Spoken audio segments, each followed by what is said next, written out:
नमस्ते बच्चों। आज मैं आप लोगों को क्लास 8 बसंत भाग 3 का पाठ क्या निराश हुआ जाए इसका मैं समरी पढ़ाने जा रही हूँ, यानी सारांश, और इसका साथ में प्रश्न उत्तर भी मैं आप लोगों के एग्जाम के लिए पढ़ाऊंगी।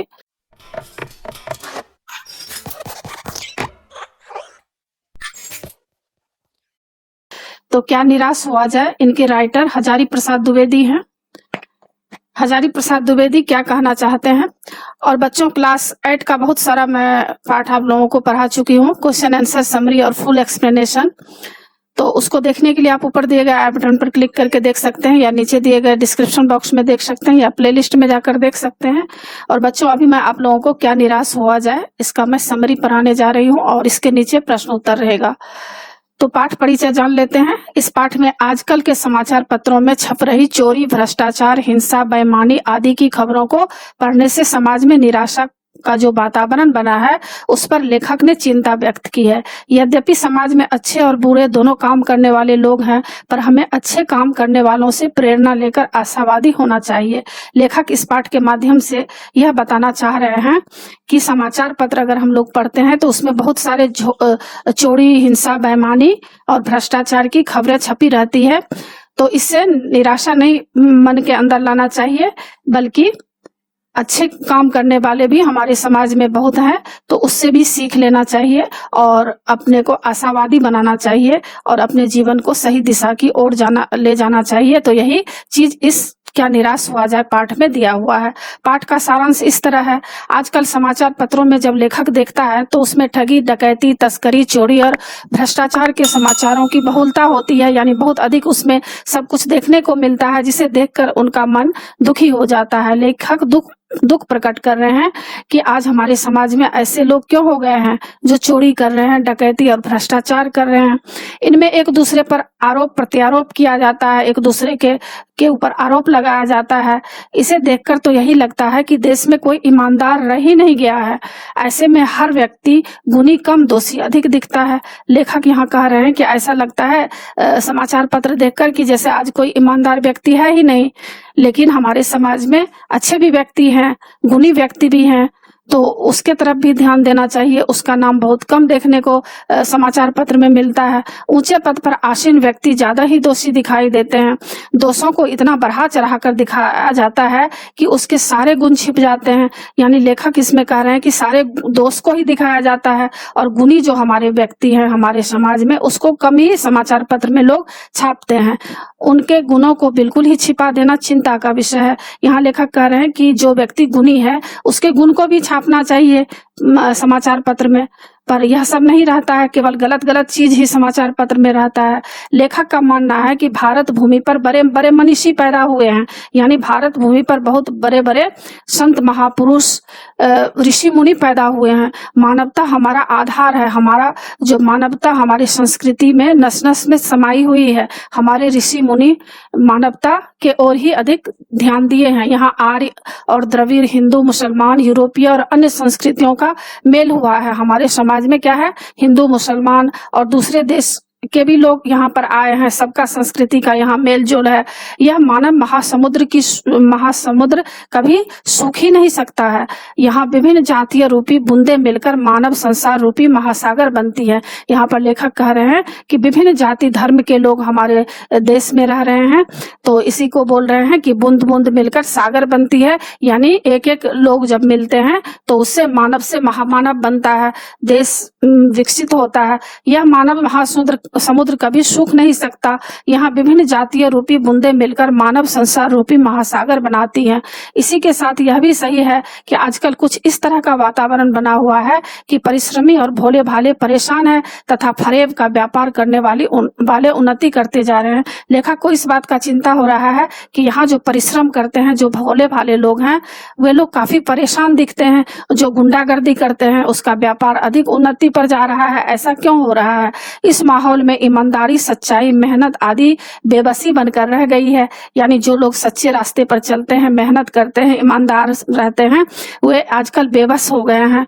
उसका तो कुछ चलता ही नहीं है। यहाँ भ्रष्टाचार इतना अधिक हो गया है, उससे जीवन में मानवीय मूल्यों के प्रति लोगों की आस्था विचलित होने लगी है। इसलिए क्या हो गया है, आदमी की चिंता दिन प्रतिदिन बढ़ती जा रही है कि हमारे समाज में ऐसा क्यों हो रहा है। भारत वह देश है जहां भौतिक वस्तुओं के संग्रह को महत्व नहीं दिया जाता है। यहाँ लेखक कह रहे हैं कि हमारे ऋषि मुनि लोग भौतिक चीजों को एकत्रित करने के लिए नहीं कहा गया है, यहाँ आंतरिक भावों को ही विशेष माना गया है। यानी हमारे ऋषि संत महात्मा जो भी हैं वे लोग आंतरिक भावों को, यानी अंदर में ही ईश्वर है, परमात्मा की प्राप्ति करनी होती है और हम लोगों को मानवीय मूल्यों को लेकर चलना चाहिए। मानवता हमारा सर्वोपरि धर्म है, इसको लेकर हमारे देश के ऋषि मुनि चले हैं। हर व्यक्ति में लोभ, मोह, काम, क्रोध आदि भरे हैं, पर उन्हें प्रधान मानकर मन को उनके इशारे पर नहीं छोड़ना चाहिए। लेखक यहाँ कह रहे हैं कि शरीर के अंदर लोभ, मोह, काम, क्रोध तो है ही, लेकिन उसको दबाना चाहिए, उसको क्या करना चाहिए, उसी के इशारे पर नहीं नाचना चाहिए, यानी मन को एकाग्र करना चाहिए, मन को चिंतन, ईश्वर के प्रति ज्यादा आस्था देना चाहिए, जिससे क्या होगा, मन के अंदर संयम आएगी और जब मन में संयम आएगी तो किसी भी प्रकार से गलत काम हम लोग नहीं कर सकते हैं। इन्हें संयत रखने का प्रयास करना चाहिए तथा आवश्यकता अनुसार ही इसका प्रयोग करना चाहिए। लेखक इस पाठ में यही दिखाने का कोशिश कर रहे हैं कि मन को संयमित रखना चाहिए और मन अगर हमारा संयम में रहेगा तो हम कभी भी गलत कदम नहीं उठा सकते हैं। इसके लिए जो हमारे देश के ऋषि मुनि हुए हैं, संत महात्मा हुए हैं, उन्होंने जो अंतर में ही ईश्वर को प्राप्ति करने पर जोर लगाया है, तो उस पर अधिक ध्यान देना चाहिए। ईश्वर परमात्मा को अंदर में ही देखने का कोशिश करना चाहिए। इस देश के करोड़ों करोड़ों गरीब जनों की हीन अवस्था दूर करने के लिए कानून बनाए जाते हैं, जिनका लक्ष्य कृषि, उद्योग, वाणिज्य, शिक्षा और स्वास्थ्य को बेहतर बनाना होता है। पर इन कार्यों में जिन लोगों को लगाया जाता है वे वास्तविक उद्देश्य से भटककर स्वयं ही फायदा उठाने में लग जाते हैं। और इस देश में क्या है, बहुत सारे ऐसे भी लोग हैं, हमारे देश के जो सरकार, हमारे देश की जो सरकार है, वे हमारे देश के गरीब लोगों के लिए बहुत सारे लक्ष्य दिए हैं, जैसे कृषि, उद्योग, वाणिज्य, शिक्षा, स्वास्थ्य, इसको बेहतर बनाने के लिए उन लोगों को बहुत सारे पैसे दिए जाते हैं। लेकिन वे लोग क्या करते हैं, अपना ही फायदा उठाते हैं, देश और समाज के लिए, गरीबों के लिए कुछ भी नहीं सोचते हैं। शिक्षा, वाणिज्य, उद्योग, कृषि, इस पर कुछ भी ध्यान नहीं देते हैं। तो भारतवर्ष में कानून को धर्म के रूप में देखा जाता है, किंतु वर्तमान में इससे भी बदलाव आ गया है। लोग धर्म और कानून में अंतर मानकर कानून को धोखा देने लगे हैं। मतलब आज फरेब लोग अधिक हो रहे हैं, वो लोग कानून को भी धोखा दे रहे हैं। धर्म ही है जो सेवा, ईमानदारी, सच्चाई और आध्यात्मिकता का मूल्य बनाया हुआ है। यहाँ पर लेखक कह रहे हैं कि आदमी के अंदर जो धर्म है, वही धर्म क्या कर रहा है, सेवा, ईमानदारी और सच्चाई के रास्ते पर आदमी को आध्यात्मिकता के ओर ले जा रहा है। धर्म दबा जरूर है पर नष्ट नहीं हुआ है। हमारे अंदर जो धर्म है वह कभी भी दब नहीं सकता है, वह कभी भी नष्ट नहीं हो सकता है। हाँ, थोड़ा सा ही क्या है, हमारे समाज में ऐसे लोग हुए हैं तो थोड़ा सा हम लोगों के ऊपर कुछ ऐसा उसका प्रभाव पड़ा है, पर अधिक नहीं पड़ा है। आज भी वह मनुष्य से प्रेम, स्त्रियों का सम्मान, झूठ और चोरी को पाप समझता है। लेखक कह रहे हैं हमारे समाज में आज भी ऐसे ऐसे मनुष्य हैं जो दूसरे से प्रेम करते हैं, स्त्रियों को सम्मान देते हैं और झूठ और चोरी को पाप समझते हैं। समाचार पत्रों में भ्रष्टाचार के प्रति इतना आक्रोश यही सिद्ध करता है कि हम इनको गलत समझते हैं और गलत तरीके से धन या मान संग्रह करने वालों की प्रतिष्ठा कम करना चाहते हैं। लेखक कह रहे हैं कि लोगों के अंदर जो आक्रोश भरा हुआ है समाचार पत्र देखकर कि समाचार में ठगी, डकैती, भ्रष्टाचार, तो लोग चाहते हैं कि यह सब काम नहीं हो, इसीलिए लोगों के अंदर क्या है, आक्रोश है। लेखक बुराई का पर्दाफाश करना अच्छा समझता है, पर किसी के आचरण के गलत पक्ष को उद्घाटित करते हुए रस या आनंद लेना अच्छी बात नहीं समझता। लेखक कह रहे हैं हाँ, बुराई अगर कोई करता है तो बुराई से नफरत करो, पर्दाफाश करो उसका, लेकिन किसी के आचरण के गलत पक्ष को, यानी अगर किसी का आचरण अगर गलत हो गया है तो उसको किसी दूसरे के सामने प्रकट करके रस या आनंद लेना लोग आज फैशन समझ लिया है। आज लोग क्या करते हैं, रोड के किनारे खड़े हो जाते हैं और चार आदमी मिलकर किसी का इतना बुराई करते हैं, उसका रस लेते हैं, आनंद लेते हैं। तो लेखक कह रहे हैं कि यह आनंद और रस लेना बहुत गलत बात है। अगर कोई गलत है तो उसके अंदर सुधार करने के लिए हम लोग कोशिश करें कि वह सुधर जाए। ऐसा नहीं है कि उसका हम लोग आनंद लेने लगे, उसके ऊपर कीचड़ उछालने लगे, यह सब गलत बात है। वास्तव में अच्छाई को रस लेकर उद्घाटित करना चाहिए। अच्छी घटनाओं को उजागर करने से दूसरों के मन में अच्छी भावना बलवती होती है। यहाँ लेखक कह रहे हैं अगर उसके अंदर कुछ अच्छी चीज है तो उसका भी मान करो, सम्मान करो, उससे क्या होता है, वह आदमी आगे बढ़ सकता है। इसी संबंध में एक घटना के बारे में लेखक बताते हैं कि एक बार टिकट लेते समय उसने टिकट बाबू को 10 की जगह 100 का नोट थमा दिया और जल्दी में गाड़ी में आकर बैठ गया। कुछ देर के बाद वह टिकट बाबू 90 रुपए लिए डिब्बे में आया और लेखक को पहचान कर 90 रुपए दे दिया। उस समय उसके चेहरे पर संतोष की गरिमा देखती ही बनती थी। लेखक कह रहे हैं कि देखो, एक घटना के बारे में लेखक यहाँ जिक्र कर रहे हैं कि उन्होंने क्या किया, जल्दीबाजी में 10 की जगह 100 का नोट टिकट बाबू को दे दिए। लेकिन टिकट बाबू के अंदर क्या था, उनके अंदर मतलब ऐसा विश्वास था उसके अंदर कि ईमानदारी था। उन्होंने क्या किया, जाकर के वहां 90 रुपये लेखक को दे देते हैं। तो लेखक कहते हैं कि ऐसा नहीं है कि दुनिया में सारे लोग गलत ही हैं, अच्छे आदमी भी बहुत हैं। दूसरी घटना के अनुसार लेखक सपरिवार बस में यात्रा कर रहा था। बस कुछ खराब हो गई थी जिससे वह रुक रुक कर चल रही थी। बस गंतव्य से 8 किलोमीटर पहले ही सुनसान जगह पर खड़ी हो गई। बस के कंडक्टर ने एक साइकिल उठा ली और चलता बना। संदेह एवं भय से त्रस्त लोगों ने तरह तरह की बातें शुरू कर दी। वहां पर क्या हुआ, लेखक सपरिवार गाड़ी से जा रहे थे और गाड़ी अचानक बस क्या हुआ, खराब हो गई थी। लोग क्या सोचने लगे कि पता नहीं ये लोग लूट करेंगे, डकैती करेंगे, लेकिन ऐसा नहीं था। वे लोग क्या किए, उनके बच्चे पानी पानी चिल्ला रहे थे लेखक के, परंतु पानी वहां उपलब्ध नहीं था। कुछ नौजवानों ने ड्राइवर को पीटने का मन बनाया। उन लोगों को लगता था कि इसमें ड्राइवर का कुछ चाल है। ड्राइवर कातर ढंग से लेखक की ओर देखने लगा। लेखक के समझाने पर नौजवान ने उसे बंधक बना लिया और अलग लेकर चले गए। यदि बस का कंडक्टर डाकुओं को लेकर आता तो पहले इस ड्राइवर को ही खत्म कर दिया जाए। वो लोग क्या किया, ड्राइवर को पकड़कर एक जगह बंद कर दिए। उन लोगों को शक हुआ कि ये लोग हो सकता है बस लूटने का काम करेंगे। इसी बीच 1.5-2 घंटे बीत गए। बच्चे भोजन पानी के लिए व्याकुल थे। लेखक की पत्नी अलग परेशान थी। लेखक ने ड्राइवर को पीटने से बचा लिया, पर वह घबराया हुआ था। तभी लेखक ने देखा कि कंडक्टर बस अड्डे से खाली बस लिए आ रहा था और लोगों को कंडक्टर पर शक हो रहा था कि ये लोग लूट करेंगे। लेकिन देखे कि वहां कंडक्टर एक बस लेकर आ रहा था। उसने आते ही कहा कि यह बस चलने लायक नहीं थी, अब इस बस पर बैठिए। उसने अपने साथ लोटे में लाए पानी और थोड़े से दूध को लेखक के बच्चे को दिया। सबने उसे धन्यवाद देकर ड्राइवर से माफी मांगी और बस 12 बजे से पहले अपने गंतव्य तक पहुंच गया। यहाँ लेखक बताते हैं कि लोग बहुत तरह के संदेह कर रहे थे कि पता नहीं बस को लोग लूट लेंगे, लेकिन ऐसा नहीं हुआ। कंडक्टर क्या किया, एक दूसरा बस का इंतजाम किया और बच्चों के लिए दूध और पानी भी लेते आया। तब सारे लोग उनको धन्यवाद किया। लेखक कई बार ठगी और धोखे का शिकार हुआ है, पर उनके साथ विश्वासघात कम ही हुआ है। उनका मानना है कि कष्टकर चीजों का हिसाब रखने से जीवन कष्टकर हो जाता है। कई बार लोगों ने अकारण उनकी सहायता भी की है, निराश मन को दिलासा और हिम्मत भी प्रदान की है। यानी लेखक कहते हैं कि ऐसा नहीं है कि विश्वासघात ही लोग किया है, बहुत सारे लोग ऐसे भी उनके जीवन में मिले हैं जो उनको मदद भी किया है। रविंद्रनाथ ने ईश्वर से प्रार्थना करते हुए लिखा है कि यदि केवल धोखा खाना पड़े या नुकसान उठाना पड़े तो हे प्रभु इतनी शक्ति देना कि मैं तुम्हारे ऊपर संदेह न करूं। यहाँ पर रविंद्रनाथ टैगोर जो ईश्वर से प्रार्थना कर रहे हैं कि हे प्रभु अगर मेरे साथ कोई धोखा देता है, कोई मेरे साथ छल कर रहा है, तुम मेरे अंदर ऐसी शक्ति भर दो कि मैं आपके ऊपर जीवन में कभी भी संदेह ना करूं। हे ईश्वर, मैं आपके ऊपर कभी भी संदेह ना करूं। ऐसा उन्होंने प्रार्थना की है। तो इसी बात को लेखक यहाँ बताना चाह रहे हैं कि संदेह अगर हम मन में करते हैं तो फिर जीवन नरक के समान हो जाएगा। इसीलिए मन के अंदर आशावान मन को करना चाहिए, मन के अंदर साहस रखना चाहिए और साहस से आगे बढ़ना चाहिए। अंत में लेखक कहता है कि मनुष्य की बनाई नीतियां यदि आज गलत हो रही है तो उन्हें बदलने की जरूरत है।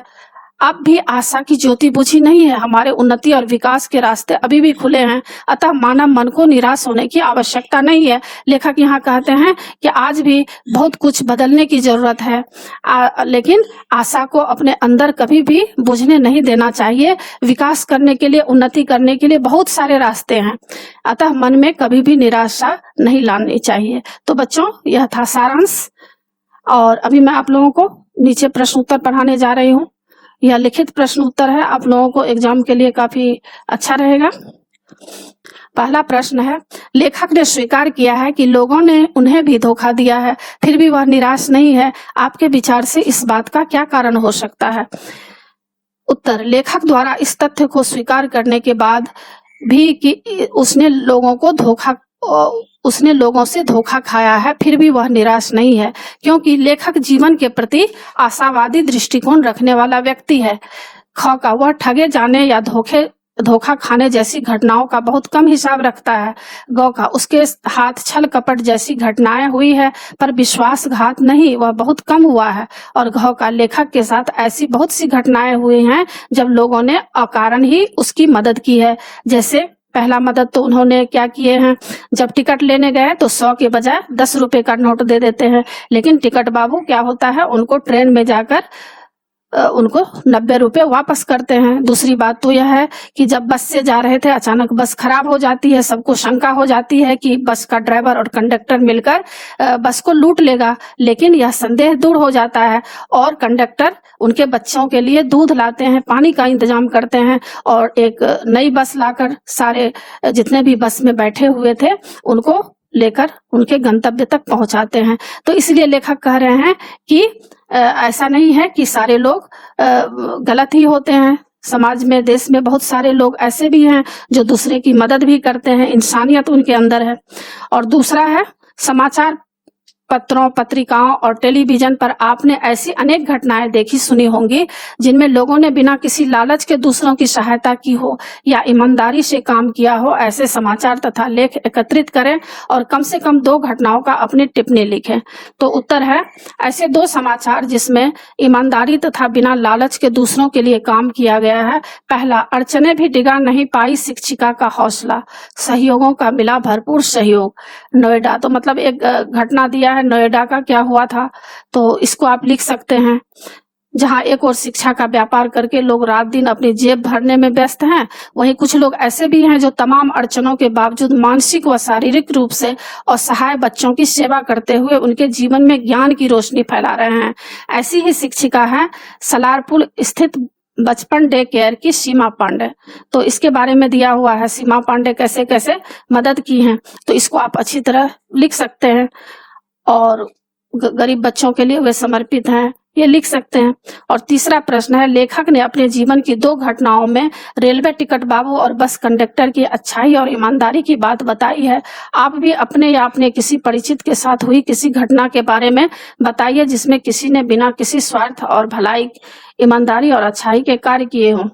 तो इसका उत्तर है, आज समाचार पत्रों में नकारात्मक घटनाओं, हिंसा, लूटपाट, मारपीट आदि की घटनाओं का प्रमुखता से तथा बढ़ा चढ़ाकर प्रस्तुत किया जाता है।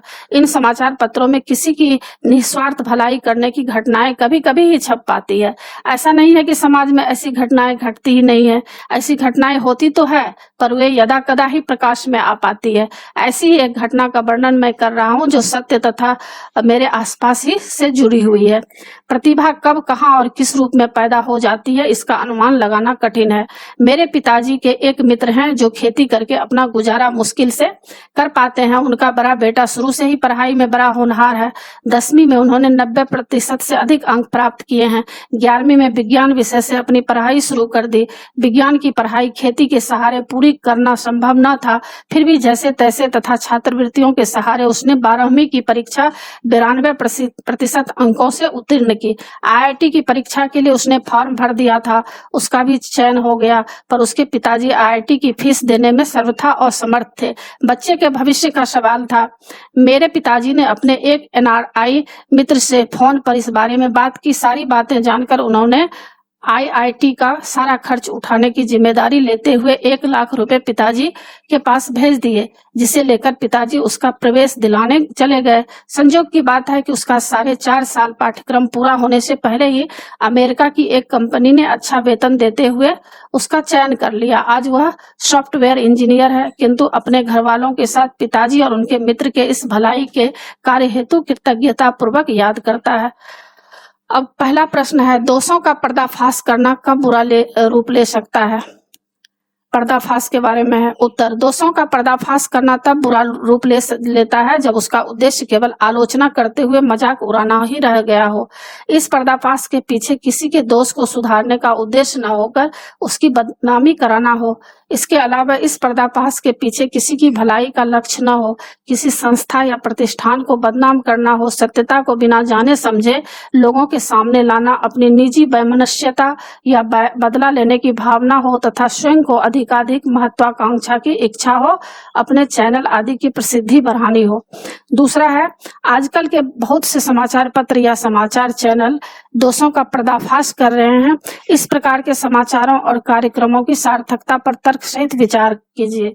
उत्तर, आजकल बहुत से समाचार पत्र या समाचार चैनल दोषों का पर्दाफाश कर रहे हैं। इस तरह के कार्यक्रमों की सार्थकता है क्योंकि इनको पढ़कर या देखकर व्यक्ति जागरूक हो जाएं, वे अपराधियों या दोषियों से बच सकें तथा अपने आसपास घटनाओं की पुनरावृत्ति न होने दें। इन कार्यक्रमों की सार्थकता तभी है जब इन पर्दाफाश करने वाले कार्यक्रमों के पीछे सच्चाई, ईमानदारी तथा जन कल्याण की भावना छिपी हो। यदि इनके पीछे स्वार्थ, धनोपार्जन या चैनलों की प्रसिद्धि बनाने की लालसा छिपी हो तो इन कार्यक्रमों की कोई सार्थकता नहीं है। आगे है, कारण बताइए। तो इसको आप लिख सकते हैं, निम्नलिखित के संभावित परिणाम क्या हो सकते हैं, आपस में चर्चा कीजिए। ईमानदारी को मूर्खता का पर्याय माना जाने लगा है, परिणाम भ्रष्टाचार बढ़ेगा। तो इसका आप लिख सकते हैं। और आगे है, लेखक ने लेख का शीर्षक क्या निराश हुआ जाए क्यों रखा होगा? क्या आप इससे भी बेहतर शीर्षक सुझा सकते हैं? उत्तर, लेखक ने इस लेख का शीर्षक क्या निराश हुआ जाए इसलिए रखा होगा क्योंकि वर्तमान में हिंसा, भ्रष्टाचार, तस्करी, चोरी, डकैती, घटते मानवीय मूल्य से जो माहौल बन गया है उसमें आदमी का निराश होना स्वाभाविक है। ऐसे माहौल में भी लेखक निराश नहीं है तथा वह चाहता है कि दूसरे भी निराश ना हो, इसलिए उनसे ही पूछना चाहता है कि क्या निराश हुआ जाए, अर्थात निराश होने की आवश्यकता नहीं है। इसका अन्य शीर्षक होगा नया सवेरा या बनो आशावादी भी हो सकता है। दूसरा प्रश्न है, यदि क्या निराश हुआ जाए के बाद कोई विराम चिन्ह लगने के लिए कहा जाए तो आप दिए चिन्हों में से कौन सा चिन्ह लगाएंगे? अपने चुनाव का कारण भी बताइए। तो इसमें इस तरह आप कौन सा लगाएंगे? तो उत्तर है, क्या निराश हुआ जाए के बाद मैं प्रश्नवाचक चिन्ह लगाऊंगा क्योंकि लेखक समाज से ही पूछना चाहता है कि क्या निराश का वातावरण पूरी तरह बन गया है। यदि लोगों का जवाब हाँ होगा तो उन्हें निराशा त्यागने की सलाह देगा। तीसरा है, आदर्शों की बातें करना तो बहुत आसान है पर उन पर चलना बहुत कठिन है। क्या आप इस बात से सहमत हैं? तर्क सहित उत्तर दीजिए। उत्तर, आदर्शों की बातें करना तो बहुत आसान है पर उन पर चलना बहुत ही कठिन है। इस बात से मैं पूर्णतया सहमत हूँ। जैसे हम कह सकते हैं कि ईमानदारी सबसे अच्छी नीति है, honesty is the best policy, पर आखिर कितने लोग इसका पालन करते हैं? जरा सा अधिकार मिलते ही व्यक्ति भाई भतीजावाद या अंधा बांटे, रेवरी, पुनी अपने को दे की नीति अपनाने लगते हैं। हाँ, जिनके हाथ में कुछ नहीं होता वह ईमानदारी का राग जरूर अलापते हैं। वास्तव में ईमानदारी का पालन करते समय हमारी स्वार्थपूर्ण मनोवृत्ति सामने या आड़े हाथ आ जाती है। सपनों का भारत, हमारे महान मनीषियों के सपनों का भारत है और रहेगा। उत्तर, आपके विचार से हमारे महान विद्वानों ने किस तरह के सपने देखे थे, लिखिए। तो इसका उत्तर होगा, मेरे विचार से हमारे मनीषियों ने उस भारत का सपना देखा था जिसमें हिंदू, मुस्लिम, सिख, ईसाई, बौद्ध, जैन आदि विभिन्न धर्मों एवं मतों को मानने वाले मिलजुल कर रहें। उनके बीच आपसी सौहार्द हो, वे एक दूसरे से भाईचारा, प्रेम तथा बंधुत्व बनाए रखें। भारत प्राचीन काल में विश्व के सामने आदर्श था, वह भविष्य में भी अपना आदर्श रूप बनाए रखे। लोग भारतीय संस्कृति की विशेषताओं को अपनाएं तथा इसे बनाए रखें। दूसरा है, आपके सपनों का भारत कैसा होना चाहिए, लिखें। उत्तर, मैं चाहता हूं कि मेरे सपनों के भारत में सभी स्वस्थ, निरोग, शिक्षित, संपन्न तथा ईमानदार हो। वे जाति, धर्म, प्रांत, संप्रदाय आदि की भावना से ऊपर उठकर एक दूसरे के साथ प्रेम तथा सद्भाव से रहें। यहाँ भ्रष्टाचार, बेरोजगारी, बेकारी, गरीबी तथा अशिक्षा का नामो निशान न हो। इस देश को आतंकवाद, सांप्रदायिकता से मुक्ति मिले। देश में विज्ञान, कृषि, उद्योग धंधों का विकास हो। देश आत्मनिर्भर तथा समृद्ध हो। यहाँ ज्ञान विज्ञान की इतनी उन्नति हो कि भारत पुनः विश्व गुरु बन जाए। और आगे है भाषा की बात। तो भाषा की बात इसमें आप देखकर अच्छी तरह से लिख सकते हैं। बच्चों, क्लास 8 बसंत और क्लास 8 भारत की खोज के सारे चैप्टर्स का इंपॉर्टेंट क्वेश्चन एंड आंसर का पीडीएफ को डाउनलोड करने के लिए और क्लास 8 बसंत और क्लास 8 भारत की खोज का टेक्स्ट बुक का पीडीएफ फाइल डाउनलोड करने के लिए आप इस वीडियो के डिस्क्रिप्शन में दिए गए प्रोसेस को फॉलो करके आसानी से पीडीएफ फाइल डाउनलोड कर सकते हैं। अगर आपके पास टेक्स्ट बुक और इंपॉर्टेंट नोट्स नहीं है तो आप इस पीडीएफ फाइल को डाउनलोड करके आसानी से पढ़ाई कर सकते हैं और अच्छे मार्क्स ला सकते हैं। और इसी के साथ बच्चों पाठ की समाप्ति होती है। आशा है आप लोगों को सब समझ में आ गया होगा।